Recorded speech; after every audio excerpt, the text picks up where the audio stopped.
Viewers welcome back on program. So viewers and section में आप गलबात करन जा रहे हैं कि दिल्ली विधान सभा चोणां विच केजरीवाल दी पार्टी नूं हार दा मूँह देखना पिया है और बीजेपी लगभग 2 दहाकियां बाद सत्ता विच वापस आई है।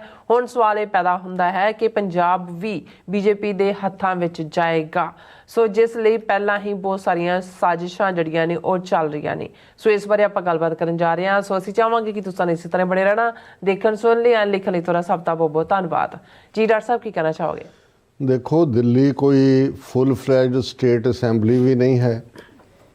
दिल्ली दी विधान सभा जिस दियां 70 सीटां ने, असल च रीयल पावर उत्थे लैफ्टिनेंट गवर्नर दे कोल है।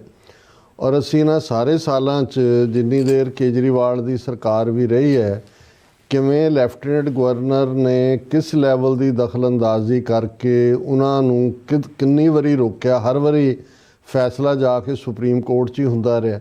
लेकिन इहदे बावजूद ये सारे वीकेंड च जिन्नी चर्चा दिल्ली चोणां दे विच की नतीजा रहा इहदी हुई, मैनूं नहीं लगदा भी कदे फुल फ्लैज्ड जिथे साइमल्टेनियसली स्टेटां दे विच भी विधान सभा दीयां चोणां हुंदियां ने उन्हां दी चर्चा भी हुई होए। और जिहड़ी चोणां दे विच 70 सीटां चों 48 सीटां बीजेपी ने लईआं ने, 22 सीटां केजरीवाल की पार्टी आम आदमी पार्टी नूं मिलियां, कांग्रेस ब्लैंक 0-0, होर भी कोई धिर 0-0।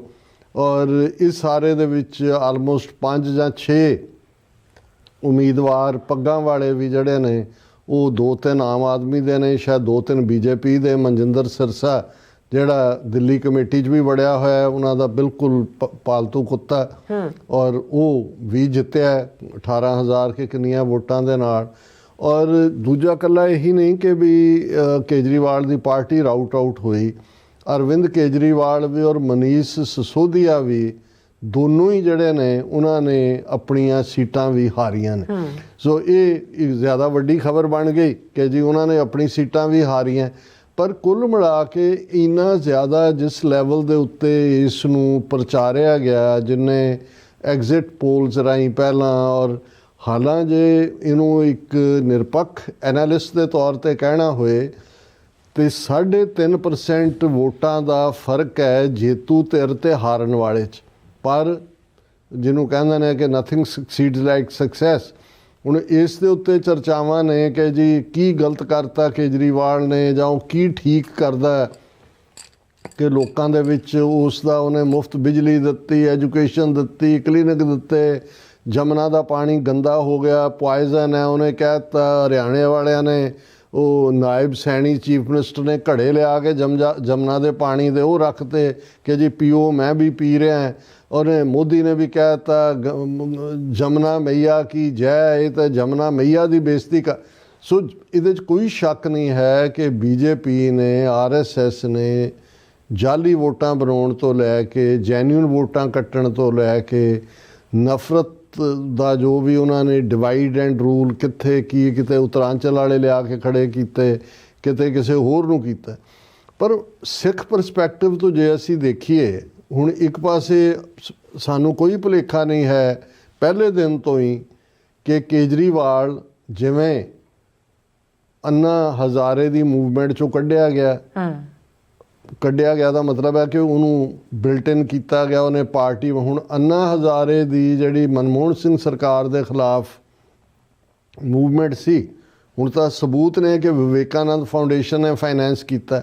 विवेकानंद फाउंडेशन अजीत जिहड़ा है उहदे डोवल जिहड़ा है उसकी जथेबंदी है कि RSS ने ही वो सारा कैंपेन मनमोहन सिंह के खिलाफ करप्शन का, उहदी सरकार के खिलाफ जां दूजा तीजा खड़ा किया। और अजीत डोवाल और दूसरे जिहड़े ने सारे उसका हिस्सा ने। हुण जदों असीं बी टीम कहते हैं, फिर ये लगता है कि जे बी टीम ही है तो इन्नी नफरत, मोदी ने ये किया, उन्हें उन्होंने ये किया, उन्हें जहरीला सप किया, उन्हें जहरीला नाग किया। ये एक तरीका हुंदा है क्योंकि जदों RSS नूं केजरीवाल ओपन लैटर लिखता है कि जी देखो तुहाडे ये कारण, और वो खुद आके मीडिया के सामने कि जी असी तो, मेरा तो बाप भी संगी सी और मेरी हनुमान चालीसा मैं पढ़दा है, ਉਹਨੇ ਯਕੀਨੀ ਬਣਾ, ਉਹਦਾ ਰਾਮ ਮੰਦਰ ਬਣ ਰਿਹਾ, ਉਹਦੀ ਜਿਹੜਾ ਉਹ ਪ੍ਰਤਿਸ਼ਠਾ ਕੇ ਪਰੇਸ਼ਾਨ ਕੀ ਹੋ ਰਿਹਾ ਸੀ ਉੱਥੇ, ਤੇ ਇੱਥੇ ਹਰ ਮੰਗਲਵਾਰ ਕਥਾ ਕਰਵਾ ਰਿਹਾ ਸੀ, ਹਰ ਹਲਕੇ 'ਚ ਹੋਏਗਾ। ਮੁਸਲਮਾਨਾਂ ਦੇ ਖਿਲਾਫ ਰਾਈਟਿੰਗ ਵੇਲੇ ਕੋਈ ਸ਼ਬਦ ਨਹੀਂ ਬੋਲਿਆ। ਦਵਿੰਦਰਪਾਲ ਸਿੰਘ ਭੁੱਲਰ ਤੋਂ ਲੈ ਕੇ ਤੁਸੀਂ ਸਾਰਾ ਪਾਰਟ ਦੇਖੋਗੇ ਤਾਂ ਤੁਹਾਨੂੰ ਲੱਗੇਗਾ ਕਿ ਵੀ ਇਹਦੇ ਬਾਵਜੂਦ ਕਿ ਉਹਨੇ ਬਿਲਕੁਲ ਹਿੰਦੂਤਵਾਦੀ ਪੋਜੀਸ਼ਨ ਲਈ, ਕਿਉਂਕਿ ਇਹ ਵੀ ਜਦੋਂ ਤੁਸੀਂ ਡਿਫਰੈਂਟ ਲੋਕਾਂ ਨੂੰ ਫੀਲਡ ਦੇ ਵਿੱਚ ਉਤਾਰਦੇ ਹੋ, ਇਹਦੇ 'ਚ ਕੋਈ ਸ਼ੱਕ ਨਹੀਂ ਹੈ ਕਿ ਅਰਵਿੰਦ ਕੇਜਰੀਵਾਲ ਆਪਣੇ ਆਪ ਨੂੰ ਪ੍ਰਾਈਮ ਮਿਨਿਸਟਰ ਸਮਝਣ ਲੱਗ ਗਿਆ ਸੀ ਵੀ ਮੈਂ ਤਾਂ ਪ੍ਰਾਈਮ ਮਿਨਿਸਟਰ ਮਟੀਰੀਅਲ ਹੈ। ਔਰ ਉਹ ਅਜੇ ਉਹਦੇ ਪੈਰ ਪੰਜਾਬ ਉਹਨਾਂ ਨੇ ਕਾਬੂ ਕੀਤੇ। ਸਖਤ ਸਭ ਤੋਂ ਜ਼ਿਆਦਾ ਬੇਵਕੂਫ ਵਲਨਰੇਬਲ ਰਹੇ ਜਿਨ੍ਹਾਂ ਨੇ ਇਹਨਾਂ ਨੂੰ ਲਿਆ ਕੇ ਆਪਣੇ ਸਿਰ ਤੇ ਬਿਠਾ ਲਿਆ। 92 MLA ਇਹਨਾਂ ਦੇ ਜਿਤਾ ਦਿੱਤੇ। ਫਿਰ ਪੰਜਾਬ ਦਾ ਪੈਸਾ ਵਰਤ ਕੇ ਗੁਜਰਾਤ ਦੇ ਵਿੱਚ ਵੀ ਐਕਸਪੈਰੀਮੈਂਟੇਸ਼ਨ, ਹਰਿਆਣੇ ਦੇ ਵਿੱਚ ਵੀ, ਦੂਜੇ ਦੇ ਵਿੱਚ ਵੀ।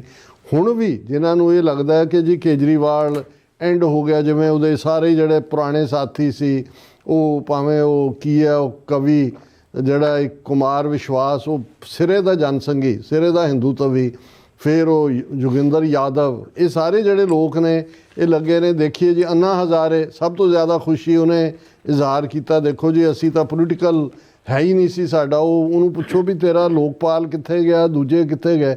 ਸੋ ਇਹ ਇੱਕ ਵੱਡੀ ਖੇਡ ਹੈ ਔਰ ਜੇ RSS ਨੂੰ ਸਮਝਣਾ ਸੌਖਾ ਨਹੀਂ ਹੈ। ਪਲੇਅਰ ਉਹਨਾਂ ਦਾ ਹੀ ਹੈ, ਮੈਦਾਨ 'ਚ ਉਤਾਰਿਆ ਅਜੇ ਵੀ ਰੈਲੇਵੈਂਟ ਨਹੀਂ ਹੋਇਆ। ਹੁਣ ਜਿਹੜਾ ਦੂਸਰਾ ਪਾਰਟ ਹੈ ਵੀ BJP ਨੂੰ ਜਿਹੜਾ ਇਸ 'ਚੋਂ ਰਵਨੀਤ ਬਿੱਟੂ ਵਰਗੇ ਜਾਂ ਦੂਜਿਆਂ ਨੇ ਜਿਨ੍ਹਾਂ ਨੇ ਬੈਠਕਾਂ ਮਾਰਨੀਆਂ ਸ਼ੁਰੂ ਕਰ ਦਿੱਤੀਆਂ ਉਹ ਕਿ ਜੀ ਇਹ ਅਸੀਂ ਹੁਣ ਪੰਜਾਬ ਵੀ ਸਵੀਪ ਕਰਾਂਗੇ, ਇਹਦੇ 'ਚ ਕੋਈ ਸ਼ੱਕ ਨਹੀਂ ਹੈ। ਸਾਡੇ ਲਈ ਤਾਂ A ਹੋਏ B ਹੋਏ, ਉਹ ਜਿਹਨੂੰ ਅੰਗਰੇਜ਼ੀ 'ਚ ਕਹਿੰਦੇ ਨੇ ਬਿਟਵੀਨ ਦਾ ਰੌਕ ਐਂਡ ਦਾ ਸੀ, ਇੱਕ ਪਾਸੇ ਚਟਾਨ ਹੈ, ਇੱਕ ਪਾਸੇ ਸਮੁੰਦਰ ਹੈ, ਸਾਨੂੰ ਕੋਈ ਫਰਕ ਨਹੀਂ ਪੈਂਦਾ। ਲੇਕਿਨ ਇਹਦੇ ਨਾਲ ਘੱਟੋ ਘੱਟ ਇਹ ਜ਼ਰੂਰ ਹੋਇਆ ਕਿ ਪੰਜਾਬ ਦੀ ਭਗਵੰਤ ਮਾਨ ਸਰਕਾਰ ਨੂੰ ਹੱਥਾਂ ਪੈਰਾਂ ਦੀ ਪਈ ਹੈ। ਹੁਣ ਕਈ ਜਿਹੜੀਆਂ ਨੇ ਉਹ ਰਿਊਮਰਸ ਕਹਿ ਲਓ ਜਾਂ ਕਿਆਸ ਰਾਈਆਂ ਚੱਲ ਰਹੀਆਂ। ਕੇਜਰੀਵਾਲ ਨੇ ਇਹਨਾਂ ਸਾਰਿਆਂ ਦੀ 11 ਤਰੀਕ ਨੂੰ ਮੀਟਿੰਗ ਸੱਦ ਲਈ ਜੀ, ਪੰਜਾਬ ਦੇ ਸਾਰੇ ਮਿਨਿਸਟਰ, 92 MLA ਤੇ ਦੂਜੇ ਦਿੱਲੀ ਆਓ। ਇਹ ਵੀ ਸ਼ਗੂਫਾ ਕਿਸੇ ਨੇ ਛੱਡਿਆ ਜੀ, ਹੋ ਸਕਦਾ ਕੇਜਰੀਵਾਲ ਹੀ ਮੁੱਖ ਮੰਤਰੀ ਬਣ ਜਾਏ ਪੰਜਾਬ ਦਾ, ਇਹ ਕੋਈ ਮੈਟਰ ਨਹੀਂ ਕਰਦਾ। ਪਰ BJP ਨੂੰ ਇਹ ਜ਼ਰੂਰ ਲੱਗਾ ਕਿ ਵੀ ਹੁਣ ਜਦੋਂ ਕਿ ਤੁਸੀਂ ਇਹ ਗੜ ਤੋੜ ਦਿੱਤਾ ਇਹਦਾ ਦਿੱਲੀ ਦੇ ਵਿੱਚ, ਜੇ ਪੰਜਾਬ ਕਾਬੂ ਕੀਤਾ ਜਾਏ ਔਰ ਉਹਦੇ 'ਚ ਕੋਈ ਹੈਰਾਨੀ ਨਹੀਂ ਹੋਏਗੀ ਮੈਨੂੰ ਕਿ ਭਗਵੰਤ ਮਾਨ ਕੇਜਰੀਵਾਲ ਨੂੰ ਇਹ ਕਹੇ ਕਿ ਜੀ ਤੂੰ ਤਾਂ ਆਪ ਹਾਰ ਗਿਆ, ਤੇਰੀ ਕੀ ਹੈ, ਤੇ ਉਹ ਖੁਦ ਹੀ ਆਪਣੀ ਬਰਾਤ ਲੈ ਕੇ ਇੱਕ ਵੱਡਾ ਹਿੱਸਾ BJP ਦੇ ਨਾਲ ਰਲ ਜਾਏ। ਜਾਂ ਇਹਦੇ 'ਚ ਕੋਈ ਸ਼ੱਕ ਨਹੀਂ ਹੈ ਕਿ BJP ਆਉਣ ਵਾਲੇ ਪੀਰੀਅਡ 'ਚ ਪੰਜਾਬ ਦੇ ਉੱਤੇ ਉਹਦੀ ਅੱਖ ਹੈ। ਅਕਾਲੀ ਦਲ ਖਿਲਾਰ ਦਿੱਤਾ ਹੋਇਆ, ਉਹ ਪਹਿਲਾਂ ਹੀ ਜਿਹੜੇ ਬਾਗੀ ਤੇ ਦਾਗੀ ਸੀ ਉਹ ਤਾਂ ਪਹਿਲਾਂ ਹੀ ਰਲੇ ਹੋਏ ਸੀ। ਸੁਖਦੇਵ ਢੀਂਡਸਾ, ਦੂਜੇ ਤੀਜੇ, ਬੀਬੀ ਜਗੀਰ ਕੌਰ ਨੇ ਵੀ ਜਲੰਧਰ ਵਾਲੀ ਸੀਟ ਤੇ BJP ਦੀ ਹਮਾਇਤ ਕੀਤੀ ਸੀ। ਔਰ ਸੁਖਬੀਰ ਬਾਦਲ ਹੁਣ ਉਹਨੇ ਅਕਾਲ ਤਖਤ ਨੂੰ ਵੀ ਜਿਹੜਾ ਉਹ ਨੀਵਾਂ ਦਿਖਾ ਦਿੱਤਾ ਹੈ। ਤੇ ਜੇ ਕੱਲ੍ਹ ਨੂੰ ਉਹਨੂੰ ਲੱਗੇ ਕਿ ਵੀ ਜੀ BJP ਨੂੰ ਵੱਡਾ ਭਰਾ ਮੰਨ ਕੇ ਹੀ ਪੰਜਾਬ 'ਚ ਸੱਤਾ ਹਾਸਿਲ ਕੀਤੀ ਜਾ ਸਕਦੀ ਹੈ, ਉਹਨੂੰ ਵੀ ਜੁਆਇਨ ਕਰ ਸਕਦਾ। ਸੋ ਕੁੱਲ ਮਿਲਾ ਕੇ ਹਾਲਾਂ ਜਿਵੇਂ ਮੈਂ ਅਗੇਨ ਇਹ ਕਹਿਣਾ ਚਾਹੁੰਦਾ ਵੀ ਸਾਨੂੰ ਇਸ ਗੱਲ ਦਾ ਅਹਿਸਾਸ ਹੈ ਕਿ ਇਹ ਗੁਲਾਮੀ ਦੇ ਸਿੰਪਟਮ ਨੇ, ਉਹਦੇ ਲੱਛਣ ਨੇ।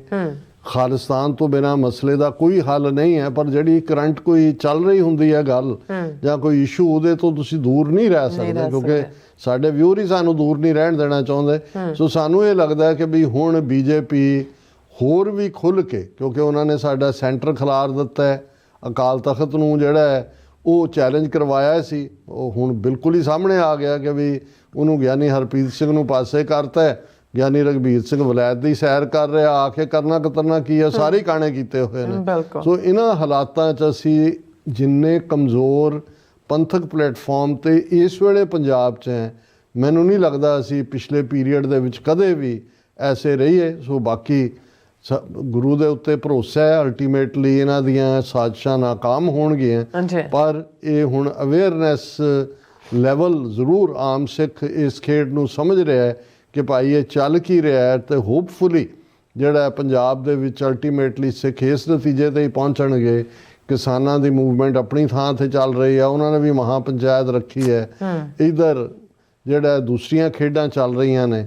ਸੋ 4 ਚੁਫੇਰਾ ਹਾਲਾਂਕਿ ਗਿਆਨੀ ਹਰਪ੍ਰੀਤ ਸਿੰਘ ਨੇ ਤਾਂ ਇਹ ਕਹਿ ਕੇ ਆਪਣੀ ਜਾਨ ਬਖਸ਼ੀ ਦੀ ਗੱਲ, ਜਾਨ ਛੁਡਾਉਣ ਦੀ ਗੱਲ ਕੀਤੀ ਵੀ ਭਲਾ ਹੋਇਆ ਮੇਰਾ ਚਰਖਾ ਟੁੱਟਾ ਜਿੰਦ ਦਾ ਜਾਬੋਂ ਛੁੱਟੀ। ਬਿਲਕੁਲ ਪਰ ਪੰਥ ਦੀ ਜਿੰਦ ਇਹਨਾਂ ਨੇ ਅਕਾਲੀਆਂ ਨੇ ਵੀ ਨਹੀਂ ਛੱਡੀ ਹੈ, ਤੇ ਬਾਕੀ ਜਿਹੜੀਆਂ ਚਾਲਾਂ ਨੇ ਉਹਨਾਂ ਦੇ ਵਿੱਚ ਪੰਥ ਕਿਵੇਂ ਦੀ ਨਿਕਲ ਕੇ ਅੱਗੇ ਆਏਗਾ, ਇਹ ਜਿਹੜਾ ਦੇਖਣ ਵਾਲੀ ਗੱਲ ਹੈ।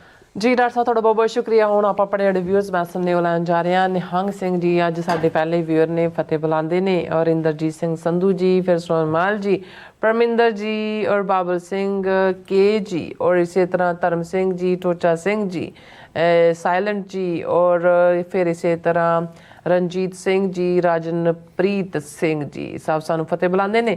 ਔਰ ਰਾਜਨਪ੍ਰੀਤ ਸਿੰਘ ਜੀ ਕਹਿੰਦੇ ਨੇ ਬਾਬਾ ਜੀ ਡਾਕਟਰ ਅੰਬੇਦਕਰ ਦੀ ਜਥੇਬੰਦੀ ਨਾਲ ਸੰਬੰਧਤ ਹੈ ਇੱਕ ਭੈਣ ਹੈ ਡਾਕਟਰ ਰਿਤੂ, ਉਸ ਦਾ ਕਹਿਣਾ ਹੈ ਕਿ ਸੰਵਿਧਾਨ ਦੀ ਧਾਰਾ 25B ਵਿੱਚ ਸਿੱਖਾਂ ਨੂੰ ਕੇਸਾਧਾਰੀ ਹਿੰਦੂ ਨਹੀਂ ਲਿਖਿਆ ਹੋਇਆ, ਤੁਸੀਂ ਇਸ ਉੱਪਰ ਆਪਣਾ ਵਿਚਾਰ ਦਿਓ।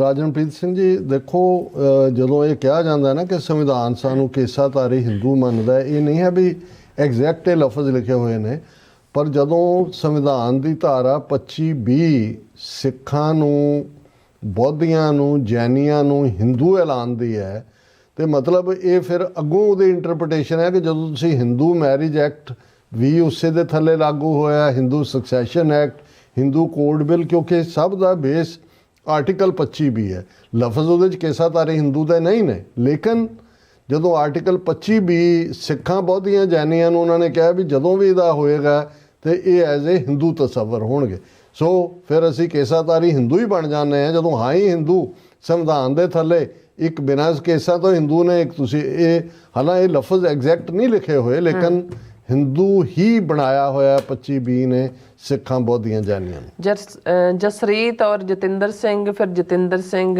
ਇੰਦਰਜੀਤ ਸਿੰਘ, ਔਰ ਇਸੇ ਤਰ੍ਹਾਂ ਇੰਦਰਜੀਤ ਸਿੰਘ ਜੀ ਕਹਿੰਦੇ ਡਾਕਟਰ ਸਾਹਿਬ ਤੇ ਨੀਲਮ ਕੌਰ, ਭੈਣ ਨੀਲਮ ਕੌਰ ਜੀ, ਤੁਹਾਨੂੰ ਦੋਵਾਂ ਨੂੰ ਵਾਹਿਗੁਰੂ ਜੀ ਕਾ ਖਾਲਸਾ, ਵਾਹਿਗੁਰੂ ਜੀ ਕੀ ਫਤਿਹ। ਆਪਨੇ ਦਿੱਲੀ ਨੂੰ ਬੀਜੇਪੀ ਲਈ ਤਿਆਰ ਕੀਤਾ ਤੇ ਉਹਨਾਂ ਦੇ ਹੱਥ ਦਿੱਤਾ, ਹੁਣ ਇਹੀ ਪੰਜਾਬ 'ਚ ਕਰਨਾ ਚਾਹੁੰਦੇ ਨੇ। ਬਿਲਕੁਲ ਠੀਕ ਹੈ। ਔਰ ਕੁਲਦੀਪ ਕੌਰ ਜੀ, ਫਿਰ ਇਸੇ ਤਰ੍ਹਾਂ ਮਲਿਹਾਰ ਸਿੰਘ ਕੰਗ ਜੀ, ਰਿਸ਼ੀ ਭਰਤਵਾਜ ਜੀ ਵੀ ਆਏ ਨੇ। ਹਾਂਜੀ, ਇਹ ਕਹਿੰਦੇ ਜੀ no Indian government would ever accept Khalistan, any solution, any grievance has to be addressed within the framework of Indian constitution only। ਰਿਸ਼ੀ ਭਾਰਦਵਾਜ ਜੀ, ਐਂ ਲੱਗਦਾ ਵੀ ਤੁਸੀਂ ਟਰੰਪ ਬਣ ਗਏ ਹੋ ਇੰਡੀਆ ਦੇ। ਅਸੀਂ ਤੁਹਾਡੇ ਤੋਂ ਤਾਂ ਨਹੀਂ ਮੰਗ ਰਹੇ, ਤੇ ਨਾ ਹੀ ਸਾਨੂੰ ਕੋਈ ਹੈ ਕਿ ਵੀ ਤੁਹਾਡੇ ਸਿਸਟਮ ਨੇ ਸਾਨੂੰ ਦੇਣਾ। ਸਾਡੇ ਗੁਰੂ ਨੇ ਸਾਨੂੰ ਸਿਖਾਇਆ ਹੋਇਆ ਹੈ ਕਿ ਕਹੂ ਕਿਸੇ ਕੋ ਰਾਜ ਨਾ ਦੇ ਹੈ, ਜੋ ਲਹਿ ਨਿਜ ਬਲ ਸੇ ਲਹਿ। ਤਸੱਲੀ ਰੱਖੋ, ਤੁਸੀਂ ਵੀ ਅਰਾਊਂਡ ਹੋ, ਦਰਿਆਏ ਜਮਨਾ ਤੋਂ ਵਾਘਾ ਤੱਕ ਇੰਡੀਪੈਂਡੈਂਟ ਸੋਵਰਨ ਨੇਸ਼ਨ ਖਾਲਿਸਤਾਨ ਬਹੁਤ ਜਲਦ ਇੱਕ ਹਕੀਕਤ ਹੋਏਗਾ, ਔਰ ਤੁਸੀਂ ਦੇਖੋਗੇ ਔਰ ਆਨੰਦ ਮਾਣੋਗੇ। ਬਿਲਕੁਲ। ਨਵਾਜ਼ ਚੌਧਰੀ ਜੀ, ਅਸਲਾਮ ਵਾਲੇਕਮ doctor sahib, sister Neelam Kaur sahiba and TV 84, long live all of you, long live Khalistan. ਬਹੁਤ ਸ਼ੁਕਰੀਆ ਚੌਧਰੀ ਸਾਹਿਬ, ਬਹੁਤ ਬਹੁਤ ਮਿਹਰਬਾਨੀ। ਨਿਹੰਗ ਸਿੰਘ ਜੀ ਵੀ ਕਹਿੰਦੇ ਨੇ ਖਾਲਸਾ ਜ਼ਿੰਦਾਬਾਦ, ਲੈ ਕੇ ਛੱਡਾਂਗੇ ਕਹਿੰਦੇ ਖਾਲਿਸਤਾਨ। ਬਿਲਕੁਲ। ਔਰ ਕੁਲਦੀਪ ਸਿੰਘ ਜੀ ਵੀ, ਔਰ ਇਸੇ ਤਰ੍ਹਾਂ ਐਮ ਕੌਰ ਜੀ ਵੀ, ਔਰ ਖਾਲਿਸਤਾਨ ਜ਼ਿੰਦਾਬਾਦ ਕਹਿੰਦੇ ਨੇ, ਔਰ we will get Khalistan today ਔਰ ਟੁਮਾਰੋ। ਔਰ ਐਮ ਕੌਰ ਜੀ ਫਿਰ ਕਹਿੰਦੇ ਨੇ TV 84 global voice of Punjab ਜ਼ਿੰਦਾਬਾਦ ਜ਼ਿੰਦਾਬਾਦ। ਬਲਦੇਸ਼ ਕੌਰ ਜੀ ਵੀ, ਔਰ ਅਮਰਜੀਤ ਸੈਣੀ ਜੀ ਵੀ, ਔਰ ਸਾਹਿਲ ਨੱਟ ਜੀ ਵੀ, ਔਰ HG ਐਲੀ ਜਾਬੇਬ ਜੀ ਵੀ, ਔਰ ਕਹਿੰਦੇ ਫੁੱਲ ਸਪੋਰਟ ਖਾਲਿਸਤਾਨ ਦੇਸ਼ ਪੰਜਾਬ ਦੇ। ਔਰ ਸੁਰਜੀਤ ਬਾਜਵਾ ਜੀ, ਪੰਜਾਬ ਹਾਲੋਂ ਲਈ ਆਜ਼ਾਦ ਖਾਲਿਸਤਾਨ। ਜਾਵੇਦ ਬੱਬਰ ਜੀ ਵੀ, ਔਰ HG ਕਹਿੰਦੇ ਨੇ ਕਿ doctor Sahib I couldn't understand how the Taksali so-called had went to Kumbh Bath and he's not yet kicked out. That shows how deep BJP has interference in our community. ਤੁਸੀਂ ਬਿਲਕੁਲ ਠੀਕ ਕਿਹਾ। ਹਾਲਾਂ ਇਸ 'ਚ ਕੋਈ ਸ਼ੱਕ ਨਹੀਂ ਹੈ ਕਿ ਜਿਹੜਾ ਦੁਨੀਆ ਭਰ ਦੇ ਸਿੱਖਾਂ ਨੇ ਇਸ ਦੇ ਉੱਤੇ ਆਪਣਾ ਪ੍ਰਤੀਕਰਮ ਦਿੱਤਾ ਹੈ, ਇਹ ਉਹ ਸ਼ੋਅ ਕਰਦਾ ਹੈ ਕਿ ਉਹ ਸਿੱਖਾਂ ਦੇ ਦਿਲਾਂ 'ਚੋਂ ਆਪਣਾ ਸਤਿਕਾਰ ਗਵਾ ਚੁੱਕੇ ਨੇ।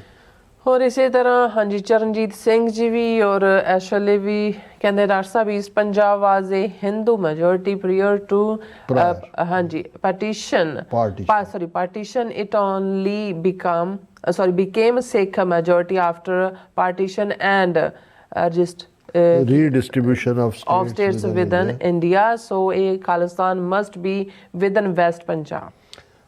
ਐਸ਼ਲਾ ਜੀ, ਤੁਸੀਂ ਪਤਾ ਨਹੀਂ ਕਿਸ ਐਂਗਲ ਤੋਂ ਦੇਖਦੇ ਹੋ, ਇਹਦੇ 'ਚ ਕੋਈ ਸ਼ੱਕ ਨਹੀਂ ਹੈ ਕਿ ਈਸਟ ਪੰਜਾਬ ਔਰ ਵੈਸਟ ਪੰਜਾਬ ਵੀ ਜਿਹੜਾ ਹੈ ਉਹ ਸਿੱਖ ਮਾਈਨੋਰਿਟੀ ਸੀ।